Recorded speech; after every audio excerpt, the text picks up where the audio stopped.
And I'll just remind us, just as we begin, just before jumping in, like we are the refuah. We, we are the refuah to his world. You speak about bringing geula. We are doing it. So like I'm always sensitive to like a sort of defeatist approach where like we can't do anything. It's just we need geula. It's like, well, so do it. And you are doing it, and we are doing it. So we should remember that. And as just Hashem, we can't do anything without Hashem, but it's all Hashem, but it's us. Hashem put it in our hands. I always think about like this old parable. It's not really what I want to speak about. We'll get into the content, but it's something I've been talking to people a lot about recently. When people look at the state of the world and they say, well, isn't this a challenge to the concept of like the good God? Like everything's falling apart. It's horrible. The suffering is immeasurable. I say, listen, would you ever imagine a person who's hired as a janitor or some kind of cleaning person to come to a school at the end of the day, and he's hired to clean, and he comes in and he immediately calls the manager, the person that hired him, and he says, I can't understand, this place is a wreck. I mean, there's the garbages are haven't been taken out, and the toilets are all dirty, and the floors is like covered with like a whole day's worth of arts and crafts. It's like, but you're the janitor. I mean, that's what you were hired for. That's your job. If everything was perfect, so what's the point? So when I look at the pain of the world, it's an achrayus. It's like, who's going to do it if not we? And how do we do it? By exactly doing what we're doing. By being people who are committed to spiritual growth, people who are open to learning, people who are investing in their inner world, people who take life seriously. And we are the healing. We are the healing. So Hashem should continue to give us strength to keep on being that and to believe in that. Okay, so here I'm going to share my screen, and let's get into this really, really very interesting teaching. It's a teaching on this week's parsha, but it's also a teaching on Chodesh Adar. As we come up to Purim Katan, and not just any Chodesh Adar, it speaks about the double month, the Adar Aleph and Adar Beis. So I thought it would be particularly appropriate to learn this together. It's great to be back with all of you. I missed last week, but I don't mean that I missed the class. I missed it. I missed learning, with all of you. And so what a privilege. Ashreinu atayv chakenu. So let's get back into it. So says the pasuk, Vayivur v'asisa b'gdei la'aron achicha, that hay should be a ches, l'chavod u l'sifares. In this week's parsha, we learn about the big day kahuna. Right? Last week's parsha was more about the kalim. This week's parsha, we speak about the begadim of the Kohen Gadol, various begadim, and Moshe Rabbeinu is commanded to fashion these begadim on behalf of Aaron, his brother, and the pasuk tells us l'chavod ulisifares. One of the primary, if not the let's say one of the primary begadim of the Kohen Gadol is the choshen. And the choshen is the centerpiece in a literal sense. It sits on the chest of the Kohen. And as we know, it had 12 stones connected to 12 shvatim. And so, sorry, just going to call a second. And so,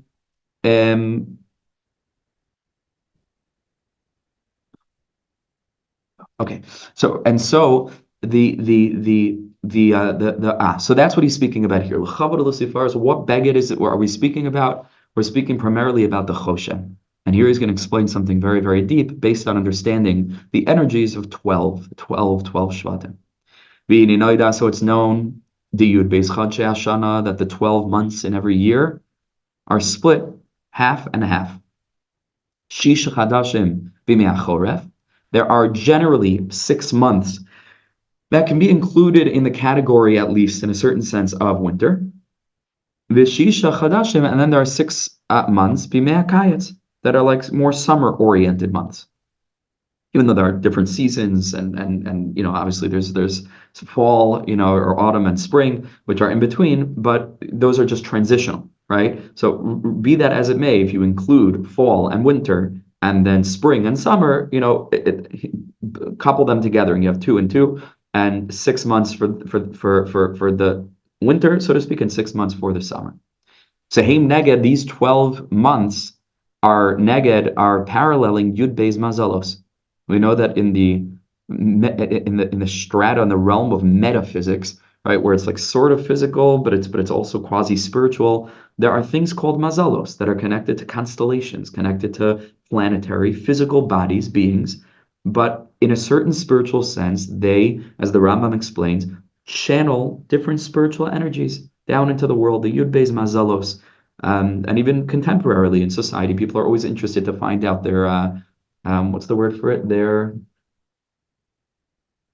what month they're born into, um, horoscope, yeah, horoscope kind of thing, right? And there's truth to that, and there's a tremendous Kabbalistic depth about that whole study of understanding mazalos, and it's very real. Like for example, Chazal themselves, the Gemara says in the end of the Gemara in Shabbos that a person who's born under the mazal of madim, right, which is an element of redness, he should become a butcher or he should become a mohel because he has a midah that's influenced by the mazel under which he was born of shvichas damim, of spilling blood, chas v'shalom. So let him find an avenue, let him find a way to channel that nature in a way of kedusha. But you see that there's a concept of mazalos. There are 12 mazalos berakia, installed in the firmament, right, in the upper realms of the physical experience.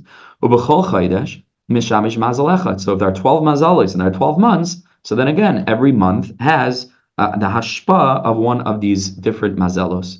Vayubez mazalos hem keneged hashisha mido sakdoshim.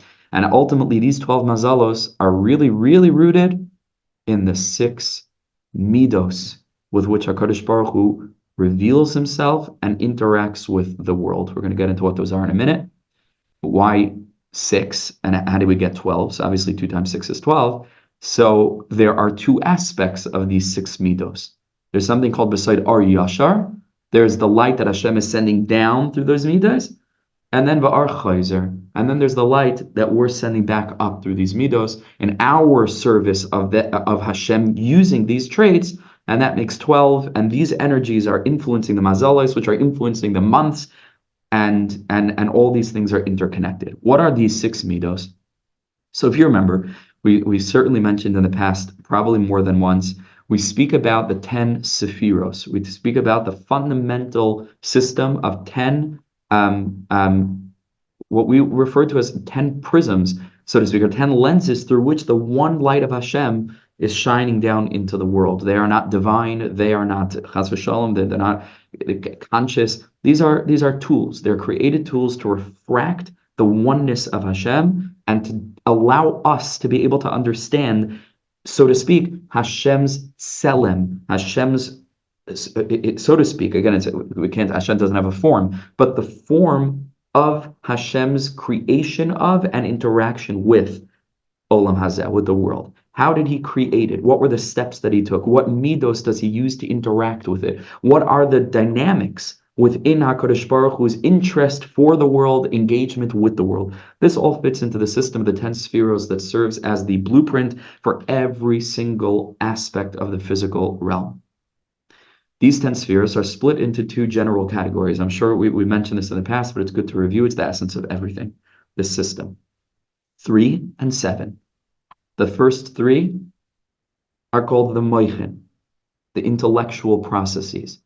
Chachma, Bina, and Das, or Kesher, Chachma, and Bina, different iterations, but they're all cognitively oriented. They refer to HaKadosh Baruch Hu thinking kiviyachol about the world that he would create, first with Chachma, which is the big picture vision. We've said all this in the past, Bina in the details, and then Das. Okay, now we have those 2 things integrated. We're ready to bring it down, mikoach, from the realm of potential, el hapoel.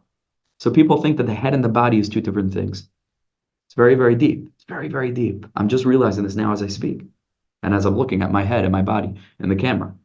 It's very deep. The head and the body is not 2 different things. The body, al pi Kabbalah, is what's in the head, just externalized. It's a trip. It's like the body is a second head in a certain sense. Just what existed previously within the realm of hidden thought, and that's why we have one head. It's all in there. Chachma, Bina, Das, then becomes the body, because the midos are the externalization of Hashem's plan. Creation begins. Chesed is the right hand. Gevura is the left hand. Tiferes is the torso. Netzach, Hod, Yisod. We have the two legs on either side, the place of the bris, right? So the whole body, really, which are the next six, are the externalizations of these midos in a very, very deep way, of the mochen. But those six, or those lower seven, is called the midos. We refer to those midos, again, by these terminologies. Let's get this clearly. Chesed, Chesed is kindness. Gevura, severity. Tiferes, which is associated with mercy. It's the blend of kindness and Gevura, limitation. And then Netzach is endurance, victory, power, overpowering. Hod is submission. And Yesod is the blend between these two things, is called foundation. These are the six midos with which HaKadosh Baruch Hu interacts with the world. If we daven Shacharis, if we have the privilege and the time, and it's the right avoda for us to daven Shacharis, we say every morning, Lecha Hashem, to you HaKadosh Baruch Hu belongs HaGedula, Chesed, HaGevura, Gevura, HaTiferes, VaHaNetzach, VaHaHod, Kichol, Bashamayim Uva'aretz. Kichol is the gematria exactly of the word Yisod. So there you have the six midos. Kichol Bashamayim Uva'aretz L'Chashem HaMamlacha. What is the last sphera? Of course, is Malchus, the princess, Shabbos Malchusa. That's the receptacle that takes all the energies. But there are ultimately six midos. If you're familiar with the story of our lives, you know about the six sons. It's the same thing, right? All just a review of older, but such fresh concepts. It's everything. You can learn about this forever and ever. Okay. These are the six midos that splinter into two, meaning double the six when we speak about the Ar Yashar, the straight light that comes down from Shemayim, which is Hashem's interaction with us using these midos. And then we send back up what's called an Ar Chayzer by interacting and embodying within our own lives these different traits in our service of Hashem.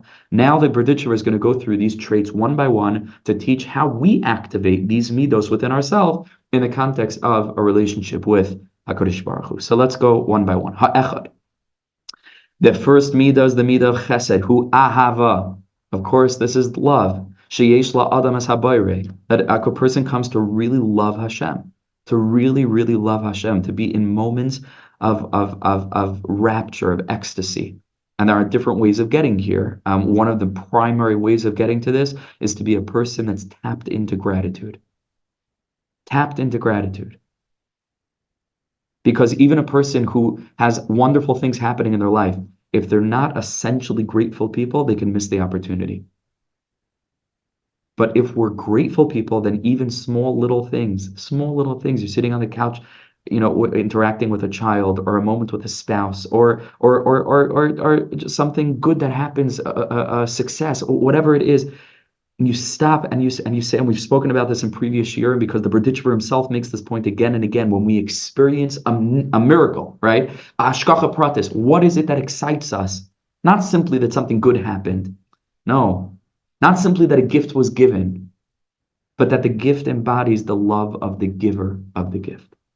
And in that moment, we have the opportunity to just close our eyes and allow, on an emotive level, for our heart to become awash with an ocean of love for HaKadosh Baruch Hu.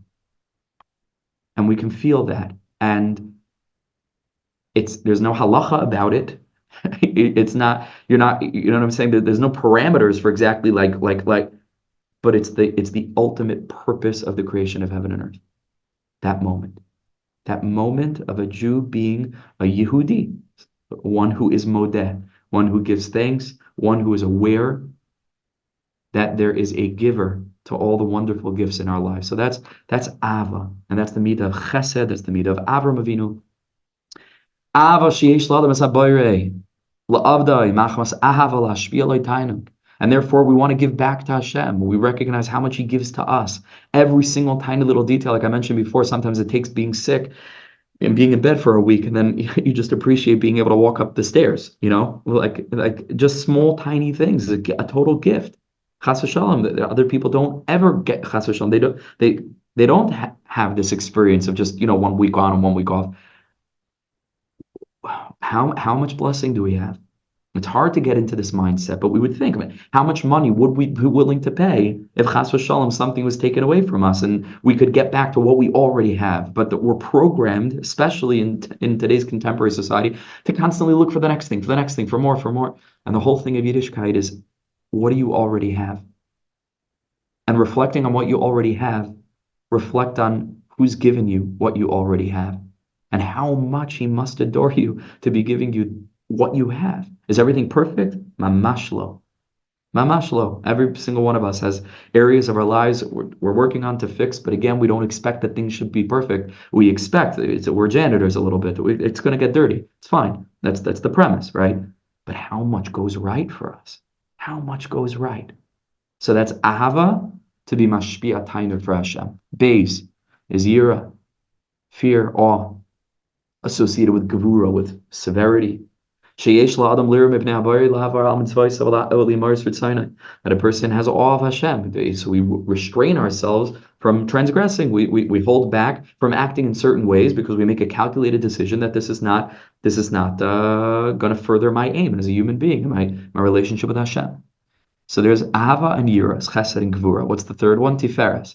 Hagemalu Tiferes Asher Adam Tzarech Lir Oisha Boiris Baruch Yispar Imai.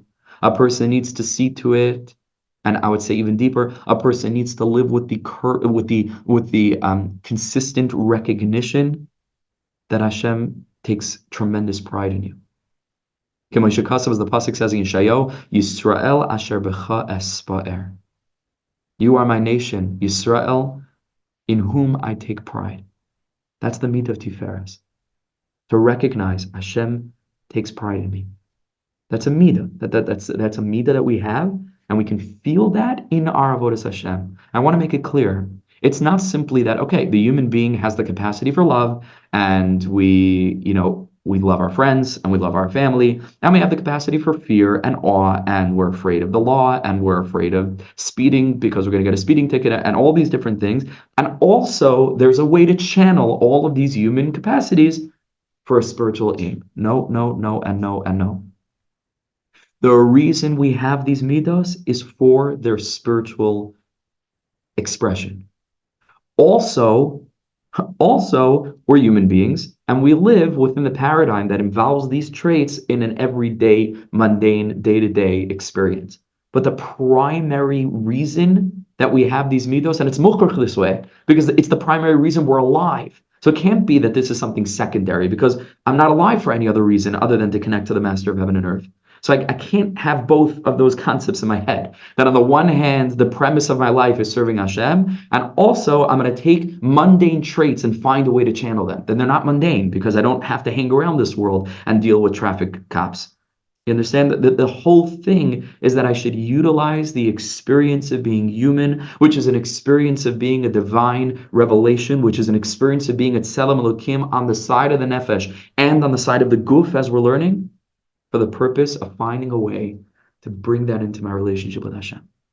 That's why I'm here. Chesed, Gevura, and Tiferes. Now there are three more midos we're going to get to now. V'ha Dalid, the fourth midah, v'ha Hey, and the fifth midah are together. Hu ha'amuna. They are the legs of faith that everything stands on, quite literally. Sheish la'adam la'bayir baruch hu. That a person has awareness of Hashem. Ve'im trei midas, and there are two midas af shuhu echad v'hakol nichlo ba'amuna. Each one is a separate way of believing. One is a bechina, you can say, of bitachon, is more netzach oriented. I'm going to take control, like I mentioned earlier. We believe that Hashem gave us the capacity to mamish move ahead and to move forward and to do, and that's more netzach. And hod is more passive. Hod is just emunah. Hashem, after I've done what I can, I believe that you're telling a story that's bigger than me. You're telling a story through me. And this is emunah bitachon, this is netzach and hod.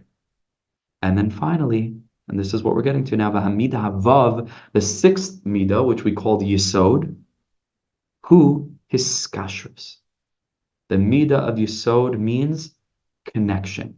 If you think back to the pasuk that I mentioned earlier that the Ramak brings in the context of proving how we know these midos in the first place, where do they come from? They need a textual source.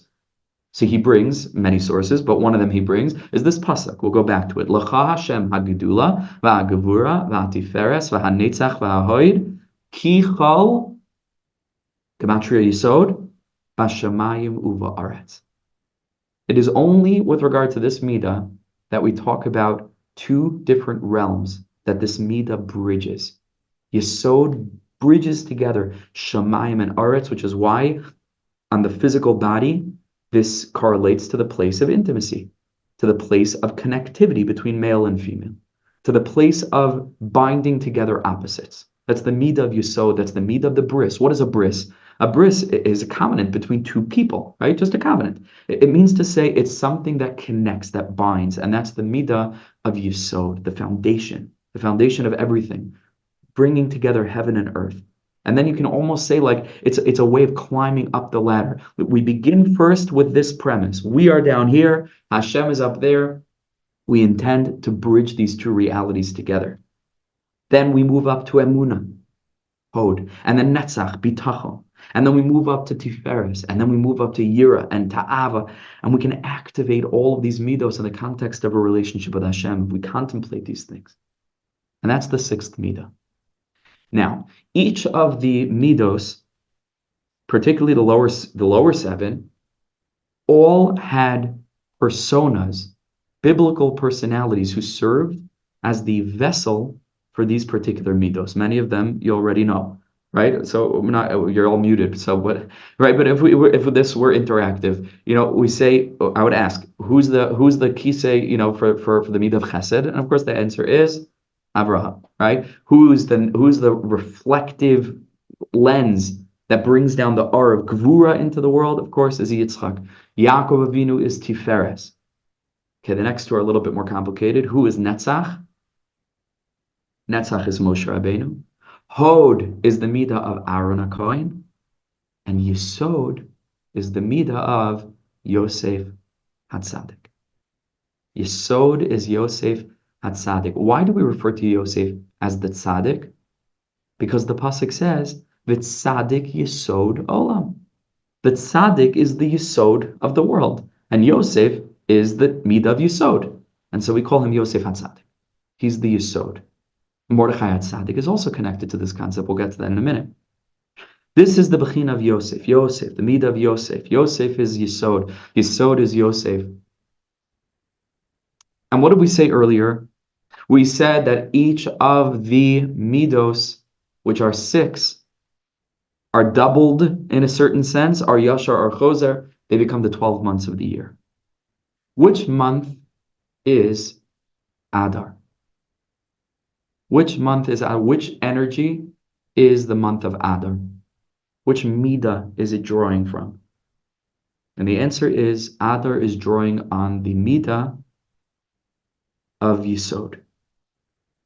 The avoda in the month of Adar is the Kesher, the bond that we have with Hashem. Let's read it inside. V'hamida havav hu hiskashrus masha adam mekasheres atzmei ba'habayre. It's this unbreakable, unshakable bond that we have at our essence with the Master of Heaven and Earth, so much so that it's almost as if we are synonymous in a certain sense with Him. We call that chelek elokam mimal. We have the divine inside of us. We are bound up b'shayrish. We're synonymous. And that's the message of Adar. That's the avoda of the month of Adar, is to recognize this and to build on it. V'him neged yud beis shifteka. And like we said before, these months are connected the yud beis shifteka. They're connected the 12 shvatim. Yud beis avnei choshen, which are, like we began, the 12 stones on the choshen. The chodesh Adar hu neged Yosef. Chodesh Adar is connected the midah of Yosef HaTzaddik. And that's why Adar has the possibility of having an Adar Aleph and an Adar Beis. There's no Nisan Aleph or Nisan Beis. There's no Tishrei Aleph or Tishrei Beis. Only Adar. Why? Because Umimenu from Yosef Yatzu Beis Shvatim, Ephraim and Menashe. Because Ephraim and Menashe are Keruvin and Shimon. They are considered part of the Shvatim. And Yosef refracts into 2 Shvatim. Ephraim and Menashe. Memela Adar, which is the Midah of Yosef, has Adar Aleph and Adar Beis. Keneged Ephraim and Keneged Menashe. Umimenu Yatsu Beis Shvatim, Ephraim and Menashe, Lechein Chodesh Adar Mu'ubar. That's the pneumius, that's the spiritual depth and underpinning realization of why it's specifically the month of Adar that has two potential months, because it draws on the Shevet that really becomes two Shvatim. Meaning Yesod, Yosef, that becomes two aspects, Ephraim and Menashe. V'yesh lefa'amim shnei chadashim Adar, like it is in our year. There are 2 months of Adar now. We're in Adar Aleph, v'lechein, and therefore we find Adar, says Chazal, Mazel Dagim. What is the mazel of the month of Adar? Dagim, fish. What fish? Why? What connection to fish? What's the connection? Because you know who else is connected to fish? Shuhu b'bechinas Yosef, because Yosef HaTzaddik is connected to fish. Dichsev, Yaakov Avinu gave him a bracha, v'yidgu l'rayv b'kerev ha'aretz, that you should be like fish in the depth of the earth. And so everything connects, right? Meaning the month of Yosef, that specifically Yosef that becomes Ephraim and Menashe, is Adar, that becomes Adar Aleph and Adar Beis, Mazel Adar Dagim. Why? Because it's Yosef, and Yosef is the Dag. Yosef is Dagim. V'yaduan, it's known, the Zar Shel Yosef Nimshal Dag. The Gemara tells us that all of Am Yisrael are connected to Dagim, or particularly, rather, the Zera, specifically the progeny, the descendants of Yosef. And what does the Gemara say? What does this mean? You got a bracha that they should be like fish. Ma Dagim shabayam mechusim, just like fish in the ocean are covered over, they're deep in the depths of the water. Kach Zar Shel Yosef, so too the descendants of Yosef HaTzaddik are covered, in the sense that no ayin hara could impact them. Because it says, Ben Poras Yosef, Yosef is a beautiful child, Ben Poras Ali Oyin. He is a beautiful child to the eyes, Ali Ayin. Said the Gemara, Al Tikri Ali Ayin, don't read to the eyes, Ella Oile Ayin, that the Zera of Yosef rises above Ayin Hara. And that's connected to the Yid Gulurai. If they're deep in the water, no Ayin Hara could touch them. And on the contrary, fish are so incredibly deep. We don't have time to get into the whole thing now of fish. And it goes even deeper, because Kabbalistically, fish are connected themselves to the Midah of Yesod. Fish is the concept of the tzaddik, is the Indian of fish. It's very, very deep. Fish are incredibly deep. Mamish, incredibly deep. There's a deep connection between fish and Shabbos, and eating fish dafka on Shabbos. But one of the reasons that fish are so incredibly holy, and the reason that they manifest this incredible holiness, is that fish do not have any eyelids. Fish are the bechina of re'iyah, constant vision. They never close their eyes because they have no eyelids. And this is a physical manifestation of the aspect in which Hine lo yanum v'lo yishan shomer Yisrael. HaKadosh Baruch Hu doesn't sleep. HaKadosh Baruch Hu doesn't close his eyes. In the Lashon of the Zohar Kadosh, it's called Eina Chada Derachme. It's just this one eye of mercy that just never stops gazing at his beloved, at Am Yisrael. And this is represented in fish. And this is the bechina of fish being in the water. They're always in a state of yichud, and it's connected to the concept of tzaddik, to yesod. It's incredibly deep. It's incredibly deep, and this is why we're eating fish on Shabbos dafka, because Shabbos is the me'ein olam haba. Shabbos is the aspect. Shabbos is also connected to seeing. Everything on Shabbos is connected to seeing. That's why Shabbos itself, the word Shabbos is shin bas. Bas is a reference to the pupil. That's called in Hebrew bas ayin. The pupil is bas, and shin, the Zohar Kadosh says, plas gvana de'ena, is the 3 colors in the eye, the white, and the color around the eye, and the black in the middle. So the whole Shabbos itself is the bechina of the eye. And so we're eating on Shabbos fish, which is an aspect of the eyes, but it's all connected to the concept of the tzaddik and Yosef. So now,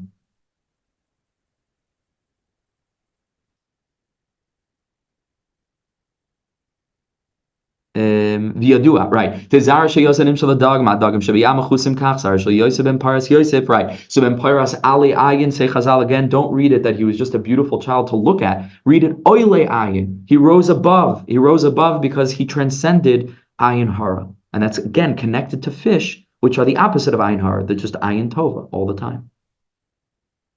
Now, v'dag b'tzirif asfan. If you take the word dug and you flip the letters around, behipach, so hu God. It becomes, of course, the word God. Gimel Daled. Now, the word God is, of course, Shevet God, but it means something. So, Miloshen Chazal, al derech God, Gadi v'sinuk loy. It's a reference to positive mazel.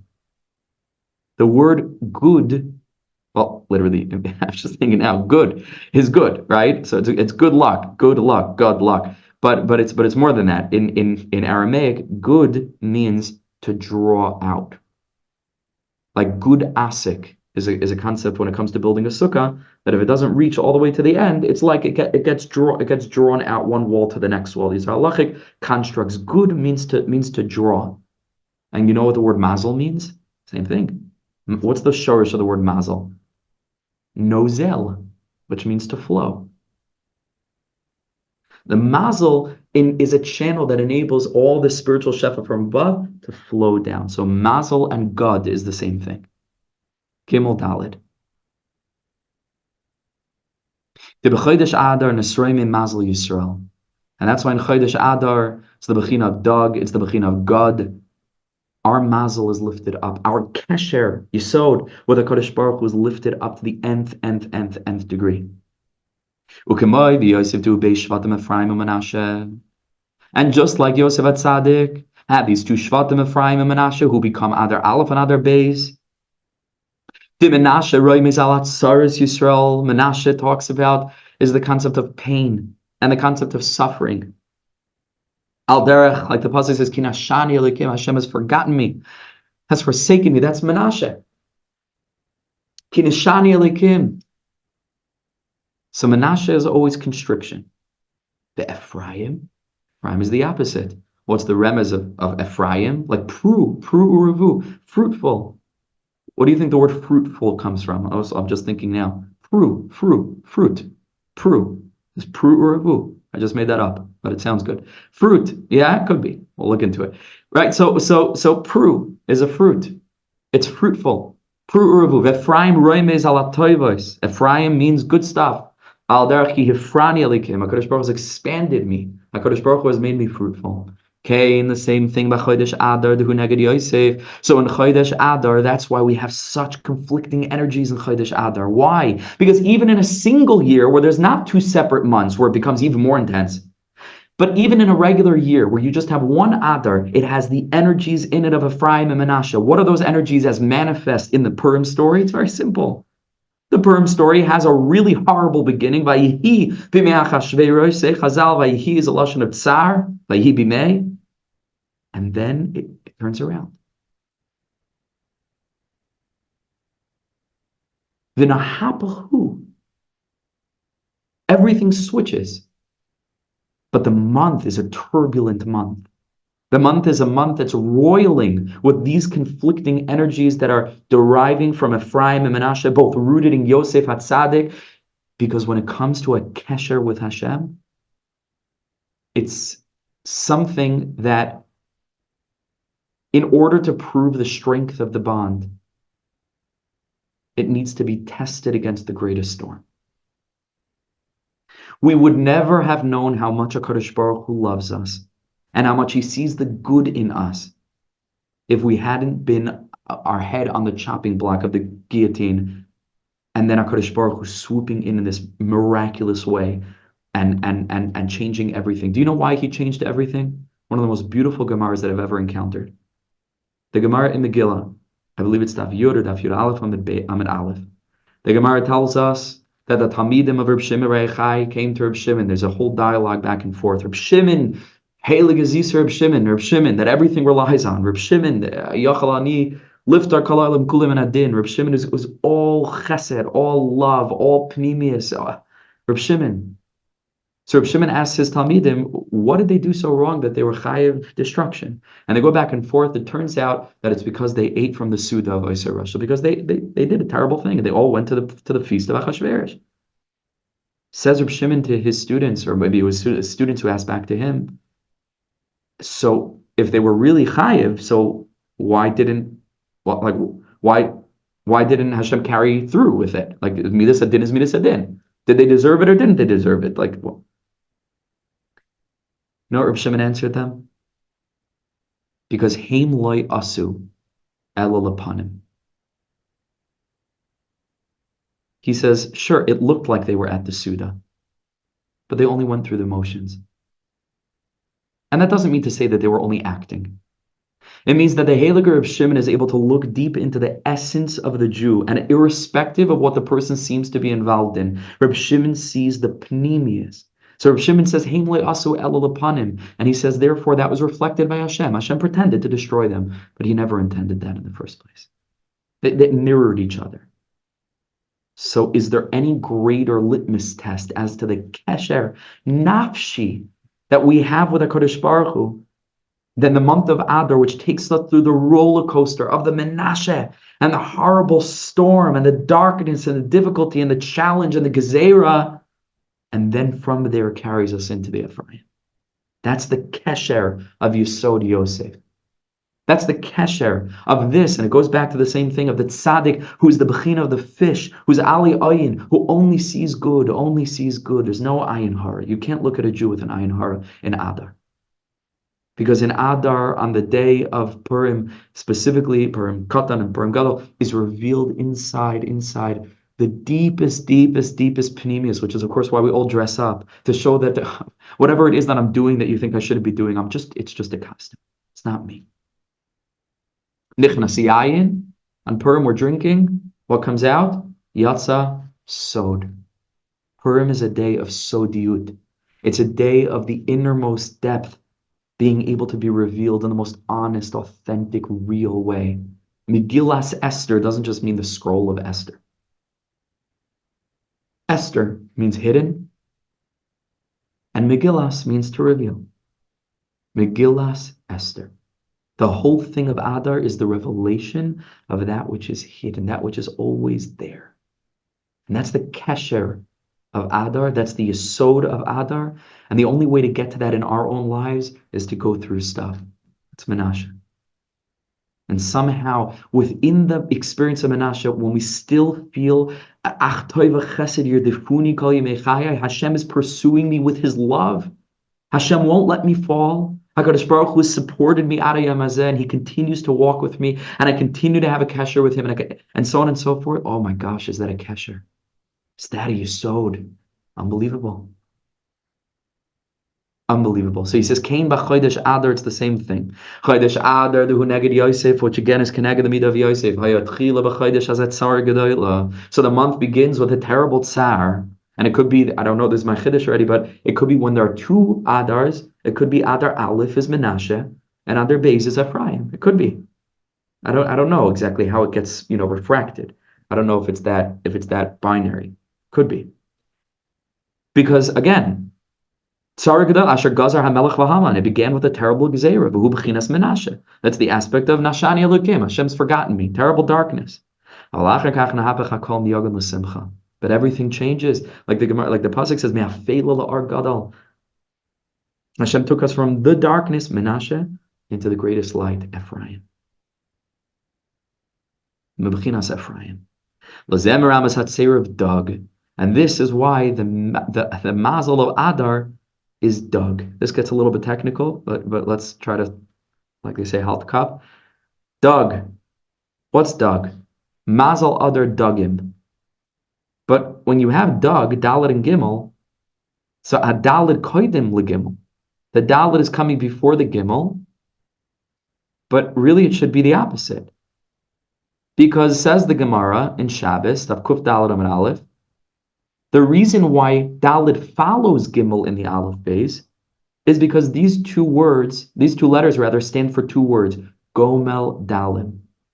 Gomel means to give, Dalet means to those who are weak, those who are poor. So that's why the Gimel comes before the Dalet. Gomel, it's good, it's the giver, it's the one who has plenty, abundance. And Dal is Dal, as paucity, poverty. And over here, Mazel Adar is Dug, not God. We said God means Mazel, of course, but it's Dug. Why?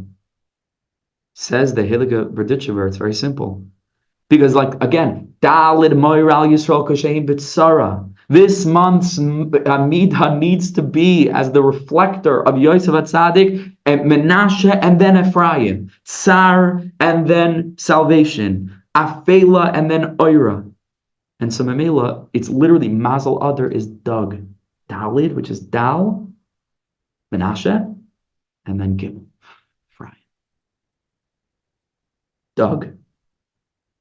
Which itself is an incredible explanation as to why Yosef has a connection to Dugim, because we say, well, Yosef is Menashe and Ephraim, and that's what a Dug is. Dalet and Gimel. Dalet is Menashe and Gimel is Ephraim. So unbelievable.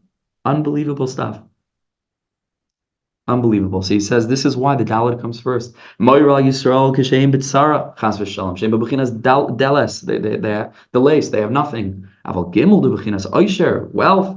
Adar Shamar Chazal, like the Gemara says, as Gimel Dalet is Goimel Dalim, the one who gives to the poor. So Mitchila Hayaskabers Hadalit. First it's dark. V'Acher Kachba Mamshelas HaGimel. And then comes the beautiful Gimel. Comes the Gomel. Comes the revelation of HaKadosh Baruch Hu. The Jewish day starts at night, is a fundamental Jewish concept. The Jewish day, Lahagid Baboiker Chazdecha, starts at night, Ve'emunascha Balelis. It starts with difficulty, it starts with challenge, it starts with turbulence, it starts with doubt, it starts with grappling, it starts with pain. This is how it goes. And from that place comes a Kesher, a Kesher.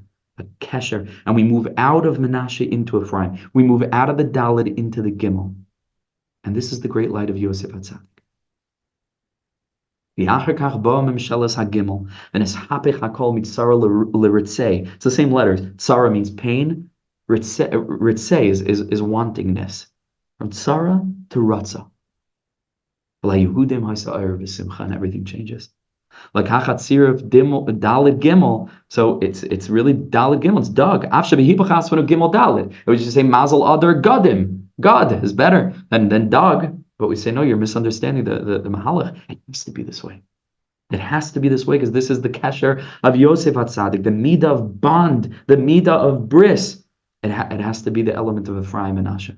Or Menashe first and then Ephraim. Even though HaKadosh Baruch Hu causes them pain, so that's Dalid and then Gimel, but it's also Gimel and Dalid. You know why? Because even before whatever we go through, Hashem's already prepared the refuah. And that's the whole story of the Megillah, which is such a pella of a story. It's the most incredible thing. It's the most incredible thing. The world is blind.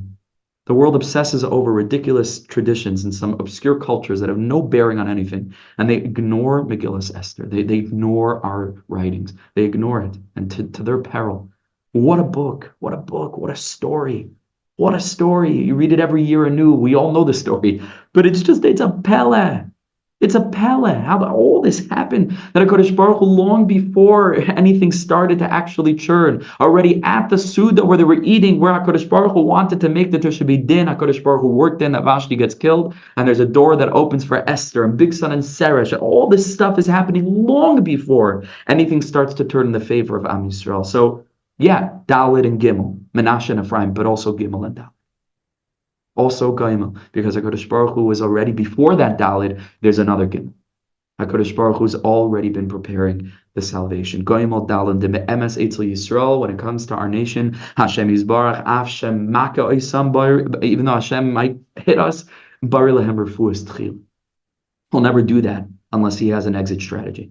He'll never do that unless it's in the context of a greater benefit, of a greater healing. Hashem is our parent. HaKadosh Baruch Hu's calculation is solely for our benefit. There's no other factor. He doesn't get angry. He doesn't punish. He doesn't express his frustration. There's nothing. Hashem exists from our perspective because we exist. That's it. Right? Meaning from our perspective, the only way that Hashem exists is because we are perceiving him. It's all about us. It's all about Hashem taking care of us. And when we begin with that premise, we go through difficult times. HaKadosh Baruch Hu has already prepared the refuah. We understand this is a process. This is Menashe and Ephraim, and it's all for the purpose of fortifying Yosef, fortifying the Kesher. L'chein eitzal Achashverosh, by Achashverosh already hiktem Hashem is Baruch Refuas, Esther or Mordechai, long before Achashverosh is coming with the terrible Gezerah. No, Hashem already has Esther in there, Mordechai in there. She's Barim the Megillah, as the Megillah says, L'chein, therefore, Gamat Tzir Shel Gimel Daled Nicha. Gimel Daled is also good, is literally good. God is also there, right? And it's also relevant. Gimel Daled, as much as Daled Gimel. There are Refuah who kaidem l'makal, L'chein Gimel who kaidem l'Daled. Unbelievable. So there's a lot. What's the practical takeaway? What are we focusing on in these months? Kesher. Kesher. What is our identity at our core? What are we hitched to? What are we connected with? What is our anchor? And the answer is our anchor is the infinite. Our anchor is the infinite. And in the month of Adar, when we reflect on the story of the Megillah, which begins with darkness and ends in this incredibly blinding light, as we said from Rashbi, the Heilig Azisa Rashbi, that the whole reason is because Hashem looks like the Bechina of the dog, the fish that doesn't close its eye. Hashem is always looking toward the Pnimius of who we essentially are.